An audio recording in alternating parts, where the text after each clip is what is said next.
नमस्कार. व्यासपीठावर उपस्थित मान्यवर मित्रांनो आणि मैत्रिणींनो, आज अशी क्लासिक केस होऊ शकते की जेवढी मोठी ओळख होती तितकं महत्वाचं काही ते बोलले नाहीत, असं आज अगदी नक्की होऊ शकतं. जितका पाढा आत्ता वाचला गेला तो त्यातली जी कामं होती किंवा जे करता आलं त्याच्या मागे खूप साऱ्या लेखकांचा आणि दिग्दर्शकांचा हात होता. स्वतःहून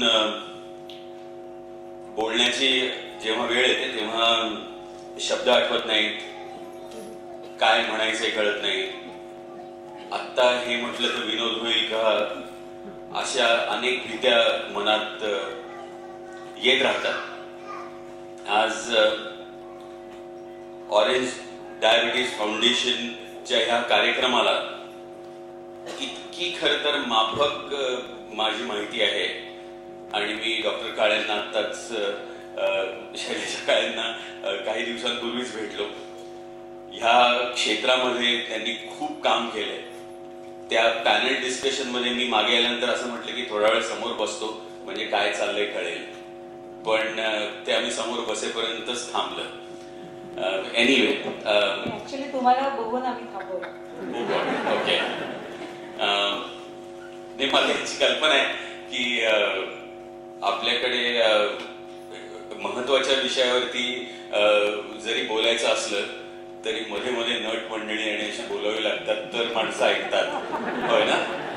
आय एम सॉरी, मी तुमचं हे गुपित सांगून टाकलं पण त्याला काही इलाज नाही. I am very glad to be here. माझ्या बरोबर माझे दिग्दर्शक चंद्रकांत कुलकर्णी आलेत आणि आमच्या नाटकाचा आज प्रयोग आहे. चंदू कुलकर्णी हे माझं काय म्हणतात डायबिटीसशी सगळ्यात जवळचं नातं असलेला हा पेशंट मित्र आहे माझा, आणि तो सतत मला माझी 3 महिन्याची ती खूप वरखाली होते. मग मी आता एक असं हे लावलंय दंडाला की ज्याच्यात मला 24 तास रीडिंग मिळतं.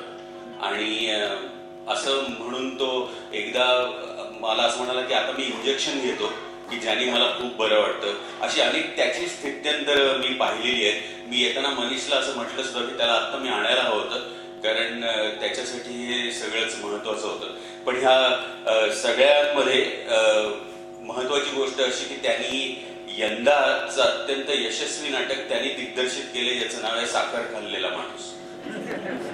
आणि ते प्रशांत दामले यांनी त्यात काम केलंय. त्याचा विशेष असा की त्यांचा 200वा प्रयोग पुण्यात होता तेव्हा त्यांनी आलेल्या प्रेक्षकांमधल्या काही लकी विनर्सची एक सुरुवातीला साखर टेस्ट केली, मग प्रयोग दाखवला आणि नंतर पुन्हा साखर टेस्ट केली तेव्हा ती साखर कमी झाली होती. असाही एक अभिनव प्रयोग त्या निमित्तानं चंदूने केला.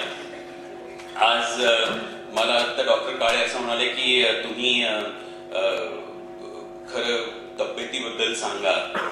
खरं तर नट म्हणून इतकं बेशिस्त आयुष्य मी स्वतः जगलोय की मी काही तब्येतीवर बोलावं यासाठी खरं क्वालिफाईड नाहीये. आणि पण तरी सुद्धा जी माझ्या आजूबाजूची मंडळी आहेत आणि जितकी मेहनत ह्या क्षेत्रामध्ये ती माणसं करत असतात ती तब्येत सांभाळून करतात. आणि त्याचं खरं तर मी आत्ता थोडा ऐकताना म्हणत होतो की आपल्याकडे काही काही प्रॉब्लेम्स असतात ते जेनेटिक असतात, म्हणजे आलेलेच आहेत आणि आता आपल्याला त्याची काळजी घ्यायची आहे. आणि काही आपण ह्या बेशिस्त वर्तनाने ह्या जर 60त होणार असेल तर ते 40त होऊ शकतं. इतका वेग आपण त्याला आणू शकतो आपल्या बेशिस्तीनं. तर ती बेशिस्ती आपल्यातनं जावी, आपल्या आयुष्याला काहीतरी शिस्त मिळावी यासाठी अनेक माणसं प्रयत्न करत असतात. तसाच प्रयत्न मला असं वाटतं की आपण केला पाहिजे. More than being treated for a disease, prevention is a bigger method, isn't it? That you should take care of yourself. तुम्हाला काही व्हायच्या आधीच. मला पूर्वी असं वाटायचं की ही जी प्री हेल्थ आणि ह्या ज्या गोष्टी आहेत ह्याच्यामध्ये काहीतरी स्कॅम आहे. याचं कारण असं की पण मला काहीच होत नाहीये हे आता सगळं कळलं की मला आणखीन घाबरायला होईल. पण आय गेस म्हणजे ह्यातला विनोद जाऊ द्या, पण हे अगदी खरं आहे की जर आपल्याला एखाद्या धोक्याची कल्पना आधी आली तर आपण स्वतःची काळजी अधिक चांगली घेऊ शकतो. आपल्या मी अनेक वेळेला स्वतःहून असा प्रयत्न केलाय की आपण आपली जीवनशैली बदलली पाहिजे. हे जितकं वाक्य मी सहज असं म्हणू शकतो, जीवनशैली बदलली पाहिजे, हे खरं खूप कठीण आहे. आणि ज्यांना ते जमलंय त्यांच्याबद्दल मला खूप मनापासून आदर वाटतो.